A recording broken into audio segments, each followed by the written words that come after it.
Ambassador Elena Vasquez stood in the center of the Grand Council chamber. Above her, thousands of alien representatives sat in circular rows that reached toward the domed ceiling. Their eyes watched her with expressions ranging from boredom to open contempt. She had given the same speech 3 times before.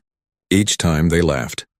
"Honored council members," Elena began, her voice steady despite the knot in her stomach. "Humanity has served the Galactic Council faithfully for 47 years. We have worked your mines, protected your trade routes, and died defending your colonies. We ask again for equal representation and full citizenship rights for all human worlds." A sound like clicking laughter rippled through the chamber. High Chancellor Vexarath, a tall creature with silver skin and 4 arms, leaned forward on his elevated throne. His face held something that looked like a smile, but crueler.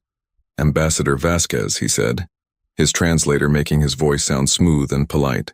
"Your species has indeed been useful, like strong animals are useful. But you must understand your place. You come from a Deathworld, a savage planet that breeds savage creatures. We cannot allow such beings to have power in civilized space." Elena felt her hands clench into fists. She forced them to relax. "We are not savages, Chancellor. We are people. You deserve what we choose to give you," Vexarath interrupted. "This council has spoken. Request denied. Again." More laughter echoed through the chamber. Elena looked up at the thousands of aliens, seeing the same dismissive expressions she had seen for years. They would never see humans as equals. They would never stop seeing Earth as a nightmare world that somehow produced intelligent life. She turned and walked out of the chamber, her jaw tight with frustration. 3 days later, everything changed. Admiral Marcus Chen sat in the command chair of the UHNS Valiant, watching the distress signal on his screen. His dark eyes were fixed on the blinking red dot that represented the colony ship Meridian Hope. 10,000 civilians, families, children, under attack by pirates in council-controlled space. "How long until we reach them?" Marcus asked. 2 hours at maximum burn, sir," his navigation officer replied. "And the council's nearest patrol?" 16 hours away, Admiral. They've acknowledged the distress call but ordered us to maintain position." Marcus felt ice in his veins. "Ordered us to stand down? There are 10,000 people dying out there." "Yes, sir. Direct order from Council Command. They say we're not authorized to operate in this sector." For a long moment, Marcus stared at the screen. He thought about his daughter, who would be about the same age as some of those children on the Meridian Hope. He thought about the oath he took to protect human lives. Then he thought about the consequences of disobeying a direct order from the Galactic Council. His hand moved toward the comm panel. Then it stopped. "Maintain position," he said quietly. The words tasted like poison. For 14 hours, Marcus and his crew watched the signals from the Meridian Hope grow weaker. They listened to the desperate messages, the screams, the final silence. When the Council patrol finally arrived, they found 8,642 bodies floating in space. The pirates were long gone. The Council issued a statement expressing their regrets and promising an investigation. They mentioned that human ships had been nearby but properly followed protocols by not entering restricted space. That night, Marcus sat alone in his quarters, staring at the list of names. So many children. He had been 2 hours away. 2 hours, and he had done nothing. His comm panel beeped. A message from Earth. High priority. Eyes only. Marcus opened it. There was no long explanation. No political speech. Just one word in white text on a black screen. Sovereign. He understood immediately. Earth had made its decision. They were done begging for respect. Done following rules that got their people killed. Done being treated as lesser beings. Marcus stood and walked to his window, looking out at the stars. Somewhere out there, the Galactic Council sat in their safe worlds, convinced of their superiority. They thought humans were useful animals. Dangerous but controllable. They were about to learn they were wrong. Within hours, every human ship in the galaxy received the same message. Diplomats packed their belongings. Trade vessels changed course. Military ships began moving into formation. The recall was total and absolute. Elena watched from her apartment window as human shuttles rose from the Council's capital world. She had spent 15 years here, trying to build bridges between humanity and the galaxy, trying to earn respect through patience and diplomacy, all for nothing. Her assistant, a young man named David, entered the room. "Ambassador, our shuttle leaves in 30 minutes. Are you ready?" "I don't know if I'll ever be ready for what comes next," Elena said softly. "Do you think they'll really do it? Go to war?" Elena thought about the Meridian Hope, about the thousands of humans who had died over the years while the Council looked the other way. About every insult, every dismissal, every time they were called animals or savages. "Yes," she said, "I think we're past the point of no return." Admiral Chen stood on the bridge of his ship as the entire Terran defense fleet assembled near Jupiter. 31 warships, each one built in Earth's orbital shipyards. They looked different from Council vessels. Smaller, meaner, designed by people who understood war. "All ships reporting ready, Admiral," his first officer announced. Marcus nodded. He opened a channel to all human vessels and to every communication relay in the galaxy. What he said next would be heard across hundreds of star systems. "This is Admiral Marcus Chen of Earth's Sovereign Fleet. For 47 years, humanity has served the Galactic Council. We have followed their laws, respected their authority, and died for their interests. We asked only for basic dignity and equal rights. We were denied. 3 days ago, 10,000 human civilians were murdered while Council forces ordered us not to help them. This Council has shown us that we will never be more than slaves in their eyes. Therefore, humanity formally withdraws from the Galactic Council. We claim our right to exist as free and equal beings. We demand a formal apology, reparations for our dead, and recognition of our sovereignty. You have 72 hours to respond." He paused, looking at the faces of his crew, young and old. Different colors, different backgrounds, but all human, all ready to fight for their future. "And if they refuse?" someone asked. Marcus turned back to the view screen where distant stars glittered against the black. "Then they'll learn what it really means to anger a species from a death world." Message ends. The broadcast spread across the galaxy at the speed of light. On 1,000 worlds, aliens watched with shock or anger or fear. On Earth, billions of humans watched with something that felt like hope mixed with terror. They didn't know if they could win a war against the entire galaxy, but they knew they were done being victims. High Chancellor Vexrath received the message in his private chambers. He watched it twice, his 4 hands tapping against his desk in irritation. Then he smiled. Humans were finally showing their true nature. Violent, aggressive, exactly what he always said they were. He opened a channel to the Council's military command. "Assemble an enforcement fleet. 47 ships should be sufficient. These animals need to be reminded of their place. If they resist, destroy them. It's time the galaxy saw what happens to Deathworlders who forget they're inferior." As the Council fleet began to mobilize, neither side knew that they were about to start a war that would change the galaxy forever. The Council's enforcement fleet arrived at the edge of the Sol system exactly 72 hours after Admiral Chen's message. 47 warships dropped out of faster-than-light travel near Pluto's orbit, their hulls gleaming with the proud insignias of a dozen different species. Commander Zelnoth, a veteran Zelthari officer, sat in his command chair with complete confidence. This would be over quickly. "Open a channel to the human ships," he ordered. On his view screen, Admiral Chen's face appeared. Zelnoth noticed the human looked tired. Good. They were already afraid. "Human Admiral," Zelnoth began, using the tone one might use with a misbehaving child. "The Council has rejected your demands. You will stand down your military forces, return to Council space, and submit to proper authority. If you comply within the next hour, we will show mercy. If you resist, we will crush you. Those are your only options." Marcus Chen stared back at him with those strange, forward-facing eyes. Predator eyes, Zelnoth thought with disgust. The human was quiet for a long moment. Then he spoke. "Commander, did you know that Earth has spent 3.5 billion years trying to kill everything that lives on it? Volcanoes, earthquakes, hurricanes, ice ages, meteor strikes, animals that evolved specifically to hunt other animals, diseases that jump between species. Our world has thrown everything at us and we survived it all. We didn't survive by running away. We survived by fighting back, by refusing to give up, by becoming the most stubborn, dangerous species our planet could create." Zelnoth felt his neck plates rise in irritation. "Is there a point to this history lesson?" "The point," Marcus said softly, "is that you sent 47 ships to intimidate a species that evolved fighting for every single day of existence. You made a mistake, Commander, and now you're going to pay for it." The channel closed. Zelnoth laughed. "All ships, battle formation." Let's teach these animals a lesson they won't forget. The Council fleet moved forward in the standard attack pattern, a beautiful display of coordinated movement perfected over centuries. They had numbers, superior firepower, and generations of military tradition. This would be easy. Then the human ships moved, and everything Xel'Nath thought he knew about space combat changed. The Terran vessels didn't form neat lines or follow any pattern the Council recognized. They scattered like a school of fish, each ship moving independently at speeds that should have turned their crews into paste from the G-forces. Xel'Nath's tactical officer was shouting something about acceleration rates that exceeded safety limits by factors of 3 or 4. Impossible, Xel'Nath muttered.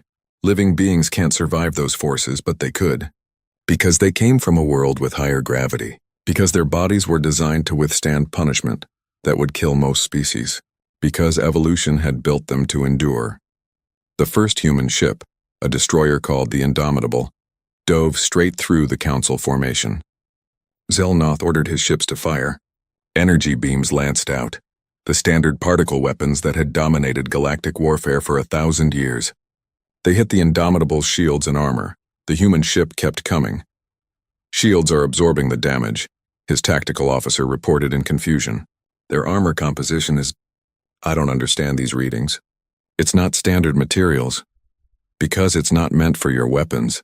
Marcus Chen's voice came over the open channel.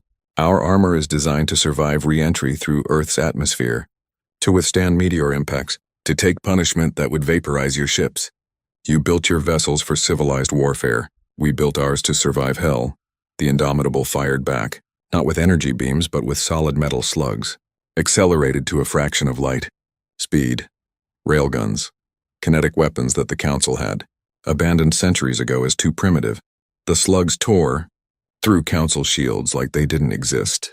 Physics didn't care about force fields. A chunk of metal moving at 50 kilometers per second carried more destructive force than any energy weapon.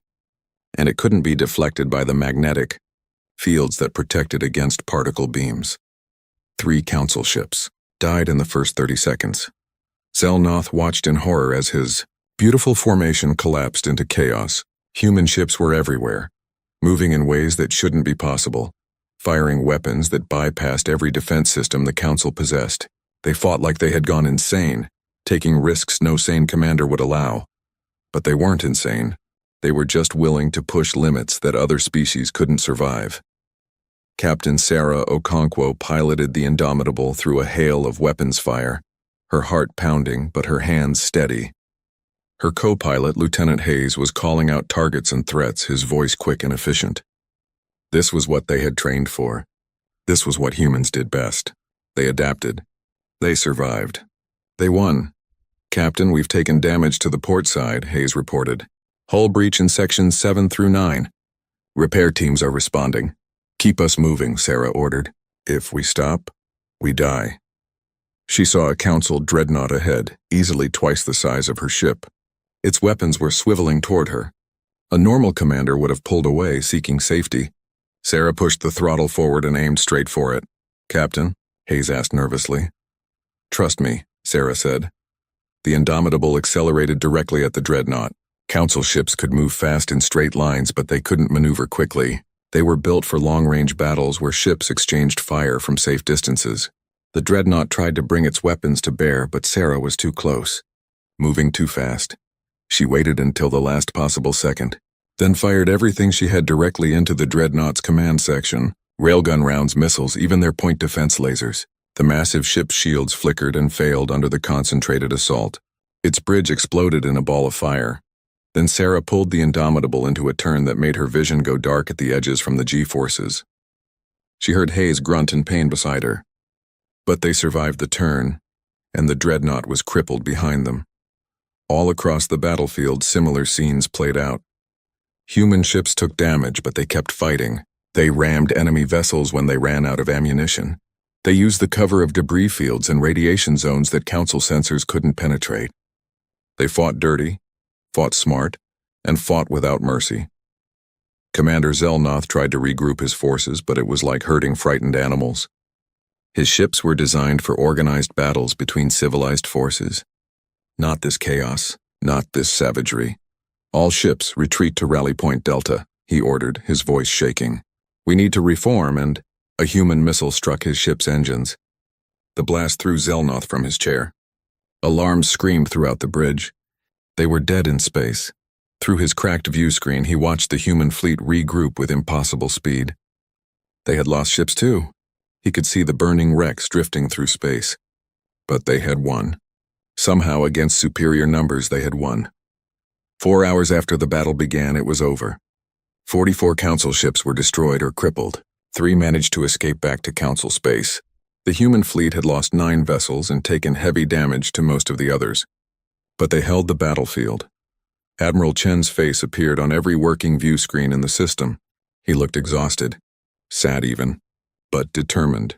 "To the Galactic Council," he said, "you sent a fleet to crush us, to remind us of our place. Instead, you learned something important. You learned that Deathworlders don't surrender. We don't break. We don't know how. You can send more ships if you want. Send 100. Send 1,000. It won't change anything. We're not your slaves anymore. We're not your animals. We're free beings, and we'll fight for our freedom until our last breath." He paused, his eyes hard as steel. "You called us Deathworlders like it was an insult. Like we should be ashamed of where we come from. But we're not ashamed. We're proud. Earth made us strong. It made us survivors. And now you'll learn what that really means." The message spread across the galaxy within hours. Reactions varied wildly. Some species cheered, seeing hope that the Council could be challenged. Others trembled in fear, wondering what these violent humans might do next. And some, like High Chancellor Vexarath, felt only rage. He stood in his private chambers watching the footage of the battle for the 3rd time. His hands trembled with anger. How dare these primitives defeat a Council fleet? How dare they humiliate the greatest civilization in the galaxy? "Summon the War Council," he ordered his aide. "Mobilize the Purification Armada. Every ship. Every weapon. I don't care what it costs. These humans will be destroyed, and the galaxy will remember what happens to Deathworlders who forget their place." His aide hesitated. "High Chancellor, the Purification Armada has not been deployed in 300 years. Surely there are other options?" "Do it," Vexrath snarled, "and prepare the Worldbreaker platforms. If these animals want war, we'll give them war, and when we're done, Earth will be nothing but dust and memories." On Earth, billions watched the footage of the battle. They saw their ships fight impossible odds. They saw humans die defending their freedom. And they knew this was just the beginning. The Council would come back with more forces.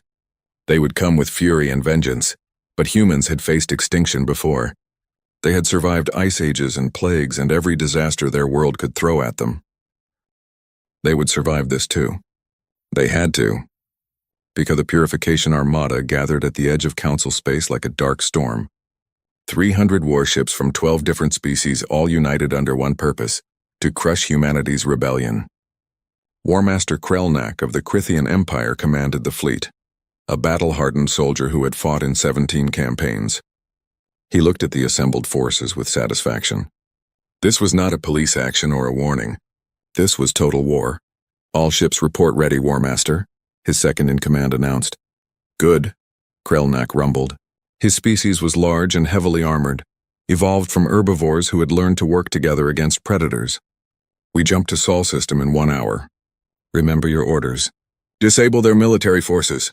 Occupy their homeworld. Show mercy to those who surrender, but no mercy to those who resist." The fleet jumped, tearing holes in reality to cross the distance to Earth in an instant. They emerged in the Sol system expecting a fierce battle, expecting the human fleet to defend their home desperately. Instead, they found almost nothing. "Sensor sweep," Krelnak ordered. Multiple civilian stations detected near Earth's moon and around Jupiter. Energy signatures suggest several million humans in those locations. But military vessels, the sensor officer paused. "Only 3 ships in orbit around Earth. The rest of their fleet is gone." Krelnak felt his battle plates shift uneasily. Where were the humans? They wouldn't abandon their homeworld, would they? "War Master, we're receiving a transmission from Earth." Admiral Chen's face appeared on the screen. He stood on the bridge of a ship that looked different from before. Newer, bigger. Behind him, Krelnak could see a crew working with quiet efficiency. "War Master Krelnak," Chen said. "Welcome to Sol system. As you can see, we're not here to meet you. That's because we learned something important from your last attack. You can't win a war by defending. You win by making the enemy afraid to attack in the first place. What are you talking about, human? Krelnak demanded. Chen smiled, but it wasn't a happy expression. It was the smile of someone who had made a terrible decision and committed to it fully. We're talking about the fact that while you were gathering your fleet, our ships were spreading out across Council space. Right now, human strike forces are in position near 15 of your most important worlds, not your military bases, your civilian infrastructure, your trade hubs, your government centers. Krelnak felt ice in his stomach. You wouldn't dare. You brought 300 warships to destroy our home, Chen replied. What exactly did you think we wouldn't dare?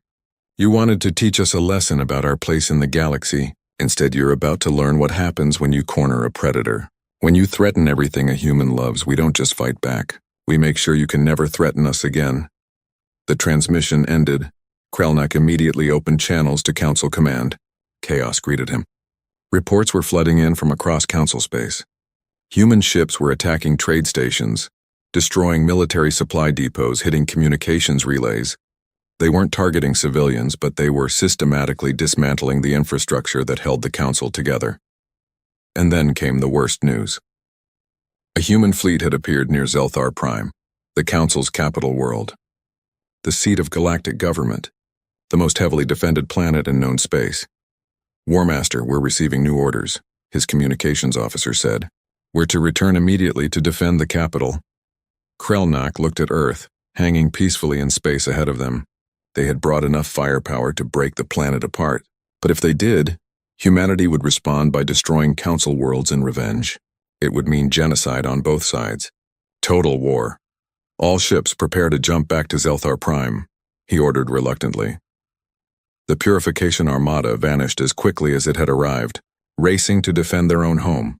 At Jupiter, Admiral Chen stood on the bridge of the UHNS Retribution, watching the Council fleet retreat. Around him, his command crew let out sighs of relief. The gambit had worked.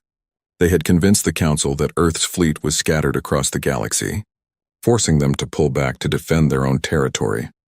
In truth, most of the human fleet was right here, hidden in Jupiter's massive magnetic field and radiation belts. The radiation was intense enough to blind Council sensors, and human ships were designed to operate in environments that would kill most species. They had been waiting for days in conditions that turned Jupiter's orbit into a death trap for anyone else. All ships begin moving into position, Chen ordered. When they figure out we tricked them, they'll be back. And this time we need to hit them hard enough that they'll think twice about coming back a third time. Lieutenant James Rodriguez sat in the cockpit of his fighter, one of 300 small attack craft hidden among Jupiter's moons. He was 23 years old, fresh from the academy, and absolutely terrified. The waiting had been the worst part. Sitting in the radiation zone for days, wondering if his ship's shielding would hold, wondering if he would live through the coming battle. All fighters, this is Flight Command, a voice came over his comm. Enemy fleet has returned. They're bringing everything this time. Nearly 500 ships now that they picked up reinforcements. Form up on your squadron leaders and prepare for launch. James felt his hands shake. 500 ships. Against what? Maybe 70 human vessels and 300 fighters? The math was wrong. They were going to die, but they were going to fight anyway. Because Earth was behind them. Because surrender meant slavery. Because that's what humans did. They fought impossible odds and somehow survived. Red Squadron, launch. The order came. James pushed his fighter forward, joining the stream of small craft emerging from Jupiter's shadow. Ahead, the Council fleet was deploying in a massive formation, ready to sweep through the system and destroy everything they found. The human fleet struck from 3 directions at once. Capital ships emerged from Jupiter's radiation belts. Fighters swarmed in from the outer moons, and missiles launched from hidden platforms scattered throughout the system. Weapons that had been pre-positioned and waiting in silence. The battle was chaos from the first second. James followed his squadron leader through a hail of defensive fire. Their target was a Council carrier that was launching its own fighters. His head rattled with voices shouting warnings, calling out targets, screaming for help. He lost track of his wingman somewhere in the confusion. A Council fighter appeared in front of him. James reacted on instinct, training taking over from fear. He fired. The enemy exploded. He didn't have time to think about it before 3 more appeared. Red 7, you've got 2 on your tail. Someone shouted that was his call sign. James threw his fighter into a turn that made his vision tunnel. The pursuing ships followed, but they couldn't match his maneuverability. Human fighters were smaller and faster, built for atmospheric combat on a world where air pressure could crush most species. In space, they were like angry insects, impossible to swat. He looped back and got behind one of his pursuers. Fired. The ship's shields collapsed under the assault of his mass driver. He was about to fire again when a massive explosion lit up the battlefield ahead. Captain Sarah Okonkwo's ship, the Indomitable, had taken catastrophic damage. James watched in horror as the destroyer, trailing atmosphere and debris, aimed itself at a Council battlecruiser. She wasn't trying to escape. She was accelerating toward the enemy ship. "All ships, this is Okonkwo." Her voice came over the general channel. "It's been an honor. Take care of Earth for us." The Indomitable, a ship that carried 300 crew members, rammed the Council battlecruiser at full speed. The explosion was visible across half the system. Both ships vanished in a ball of nuclear fire. James felt tears on his face, but he didn't have time to mourn. More enemies were coming. He kept fighting. The battle raged for 6 hours. Human ships took terrible casualties, but they gave worse than they got. They used nuclear weapons, something the Council considered too dangerous and unpredictable. They deployed autonomous drones that hunted enemy ships without mercy. They used electromagnetic pulse weapons that overloaded the neural interfaces most alien species used to connect with their ships. And they fought in the radiation zone around Jupiter, a place where most species suffered from sensor blindness and system malfunctions. For humans, it was just another hostile environment to survive. When the Council fleet finally broke and retreated, they left behind more than 200 destroyed warships. The human fleet had lost 39 ships and countless fighters. The cost was terrible. The victory was real. Admiral Chen stood on his damaged bridge looking at the casualty reports. Nearly 20,000 dead. Captain Okonkwo and her entire crew, Lieutenant Rodriguez and 400 other fighter pilots. Thousands more wounded. And this was just one battle. "Sir, we're getting reports from our strike teams across Council space," his first officer said quietly. "Operation Ragnarok is proceeding as planned, but, Admiral, we've lost 5 more ships in those operations. And now we're getting intelligence that the Council is mobilizing world-breaker weapons. Planet killers. They're planning to destroy Earth even if it costs them everything." Marcus looked out at the stars, at the wreckage floating in space, at Jupiter's massive form hanging in the distance. The intelligence came through coded channels, delivered by a sympathetic alien who risked everything to warn humanity. The Council was building world-breaker platforms in orbit around 3 different star systems. Ancient weapons, banned by treaty, for 500 years now being assembled in secret. Each platform could crack a planet's crust, turning a living world into a dead rock. Earth had 96 hours before the platforms reached firing position. Admiral Marcus Chen gathered his command staff in the war room of the Retribution. Holographic displays showed the locations of the world-breaker platforms, the Council's military deployments, and the scattered human forces across the galaxy. The math was brutal. They didn't have enough ships to destroy the platforms and defend Earth. "We need to end this war," Marcus said quietly.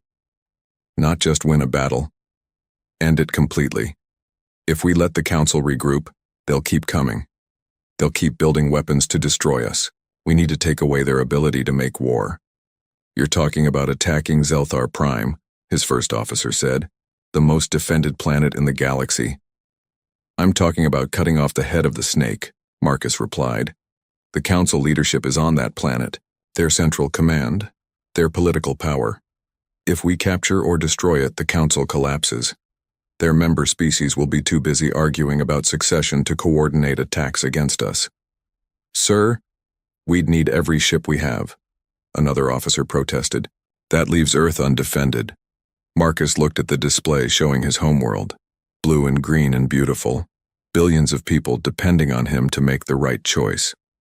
Earth has planetary defenses, shield generators, ground-based weapons. If the Council sends ships there while we're gone, our people will have to hold. But if we don't do this, those world-breaker platforms will fire in 4 days. Then none of it matters. The room was silent. Finally, his first officer nodded. Operation Ragnarok. All or nothing. All or nothing, Marcus agreed. 20 hours later, the human fleet jumped into the Zelthar system. 62 warships, thousands of fighters, and every marine they could spare. They emerged from faster than light. Travel already moving at combat speed, already firing. The defense fleet around Zelthar Prime numbered over 200 ships. But they weren't expecting an attack on their capital. They weren't expecting humans to be crazy enough to strike at the heart of Council power while their own planet was under threat. Marcus watched the tactical display as the battle unfolded. Human ships drove through the Council lines like spears, targeting specific vessels and ignoring the rest. They weren't trying to win a traditional battle, they were trying to create a corridor to the planet. "Breaching ships, prepare for launch," he ordered. 8 specialized vessels built for exactly this mission broke away from the main fleet. They were armored like tanks and shaped like bullets, designed for one purpose: orbital insertion through hostile fire. Each carried 500 Marines in powered armor. The Zelthari defense forces tried to stop them. Energy weapons hammered the breaching ships. Missiles streaked toward them. But human engineers had studied every recording of Council weapons for 47 years. They knew how to build armor that could survive. 6 of the 8 breaching ships made it through. They hit the atmosphere at speeds that turned their hulls red hot. The G-forces inside would have killed most species. Human Marines, strapped into crash harnesses and wearing armor designed to handle Earth's punishing gravity, gritted their teeth and endured. Sergeant Maria Santos felt every second of the descent. The ship shook like it was being torn apart. Her armor's medical systems injected her with drugs to keep her conscious under the crushing deceleration. Around her, 49 other Marines prepared for combat. 60 seconds to impact. The pilot's voice crackled over the comm. Maria checked her weapon for the 3rd time, a rifle that fired explosive rounds heavy enough to punch through most materials. In Earth's gravity, the weapon would be almost impossible to carry. Here on Zelthar Prime with its 0.7 G, she felt almost superhuman. The breaching ship crashed through the roof of the Council's government complex and came to a violent stop inside the Grand Chamber itself. The rear hatch blew open with explosive charges. Maria was first out, her rifle up, scanning for threats. The Council members were still there, hundreds of them, frozen in shock. They had been in the middle of an emergency session when the ceiling exploded. Now they stared at the armored humans pouring into their sacred hall. "Nobody move!" Maria shouted through her armor's external speakers. "This building is now under the control of Earth's military forces. Resist, and you will be considered hostile combatants." For a moment, nothing happened. Then High Chancellor Vexrath stood from his throne, his forearms spread wide. "You dare?" he hissed. "You dare violate this chamber? You will be executed for this, all of you. Your entire species will be—" "Will be what?" Maria interrupted. "Destroyed? You already tried that. You sent 500 ships to destroy Earth and we beat you. You built world-breaker platforms and we're here anyway. You don't get to make threats anymore, Chancellor. You lost." More Marines poured into the chamber from other breaching ships that had landed throughout the government complex. The sound of weapons fire echoed from other parts of the building as security forces tried to resist and were quickly overwhelmed. In orbit, Admiral Chen watched the tactical feed. The Council's defense fleet was in chaos. Some ships were trying to break through to protect their government. Others were pulling back, unwilling to fire on their own capital. The human fleet exploited the confusion, destroying orbital defense platforms and securing position over the city. "Ground team reports the Council chambers are secure," his communications officer announced. "They have captured High Chancellor Vexrath and 43 other senior officials." Marcus allowed himself a small breath of relief. Phase 1 was complete. Now came the harder part. "Broadcast on all channels," he ordered. "Time for the galaxy to learn the truth." The message went out across every communication network in Council space. Admiral Chen's face appeared on billions of screens across hundreds of worlds. "People of the galaxy," he began. "For the past month, your leaders have told you that humanity is dangerous, that we are savages who must be controlled or destroyed. They have painted us as monsters. But I want to show you something." The screen, switched to recordings pulled from the Council's own secure archives. Files that had been classified for centuries. Marcus had found them in the government database during the assault. The recordings showed first contact with other species from Deathworlds, beings that had evolved on harsh planets, who showed signs of being too aggressive, too dangerous. The recordings showed what the Council did to them, how they were quietly exterminated. Whole civilizations erased because they made the Council afraid. 17 species, Marcus said, as the images played. 17 civilizations that might have contributed to the galaxy, all destroyed by the Council you trusted to keep you safe. And we were supposed to be number 18. The reaction across the galaxy was immediate and explosive. On dozens of worlds, protests erupted. Member species demanded answers. Some of the Council's own military commanders refused to follow further orders. In the Council chambers on Zelthar Prime, Vexrath watched the broadcast on a screen, his face twisted with rage. "You have destroyed nothing," he said to the Marines guarding him. "You have only proven that you are exactly what I said you were. Dangerous, violent, uncontrollable. The galaxy will see this and they will fear you. They will demand your destruction." Maria Santos looked at the former High Chancellor. "Maybe. Or maybe they'll remember that we had the power to destroy your capital, and we didn't. We could have dropped kinetic strikes from orbit and turned this city into a crater. We could have killed every council member, but we didn't. We captured you instead. We followed the rules of war even when you broke them. Because we're not the monsters you made us out to be." Vexrath had no answer to that. Over the next 72 hours, the galaxy transformed. 23 species formally withdrew from the Council, declaring their independence. Others demanded immediate reform. The Council's military structure collapsed as different species fleets pulled back to defend their own interests. The Worldbreaker platforms were seized by neutral forces before they could be activated. Admiral Chen's fleet, joined now by ships from other species who had grown tired of Council tyranny, secured the Zelthar system. But the cost had been terrible. 54,000 humans were dead, entire ships and their crews lost, fighter squadrons that no longer existed, Marines who would never come home. Marcus stood in the Grand Chamber, now converted into a military command post, looking at the names scrolling across a display. So many dead. So many families destroyed. And for what? For the right to be treated as equals. For the freedom to exist without someone's boot on their neck. Ambassador Elena Vasquez arrived 3 days after the battle.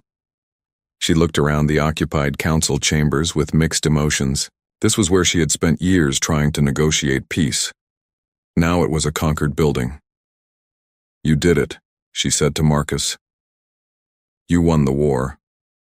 "I didn't want to win a war," Marcus replied quietly. "I wanted respect, dignity, peace. Instead, I got thousands of my people killed and turned humanity into the thing we were trying to prove we weren't. Conquerors. No." Elena say the Yalaran orbital habitat floated in neutral space, a massive ring of metal and glass that had served as a meeting place for diplomats for 300 years. Now it hosted the most important negotiations in galactic history. Representatives from 68 species gathered in the Great Hall arguing, debating, and trying to build something new from the ashes of the old order. Ambassador Elena Vasquez stood at the human delegations table, looking out at the assembled beings. Some watched her with curiosity, others with fear, a few with open hostility. She understood all of those reactions. Humanity had broken the galaxy's most powerful government through violence. Now they had to prove they wanted peace. "The Deathworld Accord," she began, her voice carrying through the hall's audio systems, "is not about human dominance. It's about equality. For too long the Council decided which species deserved rights and which deserved slavery, which deserved protection and which deserved extermination. That system is dead. We're here to build something better." A Zelthari representative stood, his silver skin catching the light. "Better? You invaded our capital. You hold our leaders prisoner. You call this peace?" "I call it justice," Elena replied calmly. "Your leaders ordered the construction of planet-killer weapons aimed at Earth. They systematically destroyed 17 other civilizations. They created a system where might made right, and then complained when someone proved mightier. You want to talk about invasion? Let's talk about the 47 years humanity spent under Council occupation. Let's talk about the 8,742 civilians who died because your ship stood by and watched. The Zilthari sat down, but his expression remained hostile. Another representative stood. Kelvara of the Yalaran, a species known for their neutrality and wisdom. What guarantees can humans offer? How do we know you won't become what the Council was? Elena had expected this question. It was the core issue that would determine whether peace was possible. We propose a new galactic assembly with equal representation for all member species. No species gets special status. No species gets veto power. Decisions are made by majority vote, with protections for minority rights built into the charter. And military force? Kelvara pressed. Who controls weapons? Who enforces peace? A joint peacekeeping force, Elena said. Ships and personnel from multiple species serving together. No single species can dominate. And we propose complete transparency. All military deployments, all weapons development, all major decisions will be public record. No more secret programs, no more hidden agendas. The debate continued for hours, then days, then weeks. Every species had concerns. Every delegation had demands. But slowly, painfully, they found common ground. The trial of High Chancellor Vexrath took place in a specially constructed court on the Yalaran habitat. The judges came from 5 neutral species. The prosecutors included representatives from 3 civilizations that had been oppressed under Council rule. Vexrath's defense attorneys argued that he had been protecting the galaxy from dangerous species. The prosecution presented evidence, recordings of massacres, documents ordering the extermination of entire worlds, plans to build weapons of genocide. The list of crimes was so long that it took 3 days just to read the charges. Admiral Marcus Chen testified on the 4th day. He sat in the witness stand looking older than he had 6 months ago. The war had aged him. Did you order the attack on Zelthar Prime? The prosecutor asked. Yes, Marcus said simply. Why? Marcus looked at Vexrath sitting in the defendant's chair. Because the Council was building weapons to destroy Earth. Because they had already killed thousands of my people. Because they gave us no choice. We could fight or die. We chose to fight. Some would say your response was excessive, the defense attorney interjected. You could have negotiated. Instead, you invaded a capital world. We tried negotiating for 47 years, Marcus replied, his voice hard. It got us nowhere. You can't negotiate with someone who fundamentally believes you're an animal. You can't reason with someone who thinks genocide is an acceptable solution. Sometimes the only way to stop a bully is to hit back hard enough that they can't get up again. The defense attorney pressed forward. And now? Now that you've proven you can hit back, what's to stop you from becoming the next tyrant? Marcus was quiet for a long moment. Pain, he said finally. Loss. The memory of every person who died under my command. I remember their names. All of them. Every captain who went down with their ship. Every Marine who didn't come home. Every fighter pilot who vanished in combat. I carry that weight, and I never want to carry more. He looked directly at the cameras broadcasting the trial across the galaxy. We didn't fight this war because we wanted power. We fought because we wanted to survive, to exist without fear, to raise our children in a galaxy that saw them as people, not monsters. Now that we've won, we just want peace, real peace. The kind where everyone has a voice and no one lives in fear. The verdict came 3 weeks later. Vexrath and his inner circle were found guilty of genocide, war crimes, and crimes against sapient life. The sentence, life imprisonment, not execution. Elena had argued for this. She said that killing them would make them martyrs. Letting them live to see the better galaxy they had tried to prevent would be a more fitting punishment. Not everyone agreed with mercy. Many wanted blood. But the court's decision stood. The Deathworld Accord was signed 4 months after the war ended. 68 species joined the new Galactic Assembly. 23 had been part of the old council but chose reform over resistance. 45 were newly independent or had never been part of any galactic government. The treaty included provisions that changed everything: equal representation for all species. Ban on planet-killer weapons and weapons of mass destruction, joint peacekeeping forces with mandatory mixed crews, transparent military spending and deployment, protection for developing civilizations from exploitation, reparations for species harmed by the old council, and a special provision: recognition that species from harsh worlds deserved the same rights and respect as any other. The signing ceremony took place on Earth. It was the first time most alien species had visited a Deathworld. Many were terrified. Their environmental suits beeped warnings about the gravity, the atmospheric pressure, the aggressive microorganisms, but they came anyway. Elena stood on the stage in Geneva, looking out at the assembled delegates. Behind them, through the building's massive windows, Earth's mountains rose toward the sky. Beautiful and deadly and home. Today we make a promise, she said, that no species will face extinction for being different, that no civilization will be destroyed for coming from a harsh world, that strength doesn't mean tyranny, and peace doesn't mean submission. Today we choose to be better than we were. She signed the document first, her hand steady. Then each delegate came forward, adding their mark to history.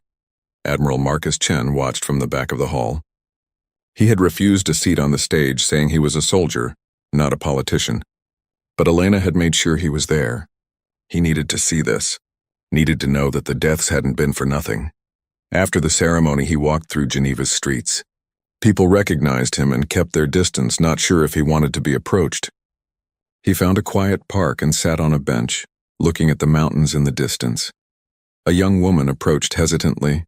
She wore a military uniform with the insignia of the new Joint Peacekeeping Force, human and alien badges side by side. Admiral Chen? She asked. Just Marcus now, he said.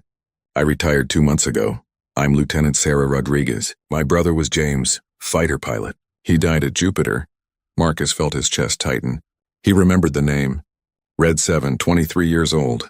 I'm sorry, he said, the words feeling inadequate. I wanted to thank you, Sarah said. James used to send me messages.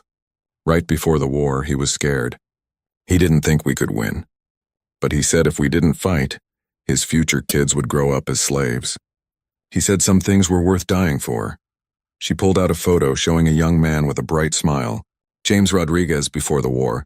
Before the fear and the fighting and the fire, he got his wish, Sarah continued. His sacrifice meant something.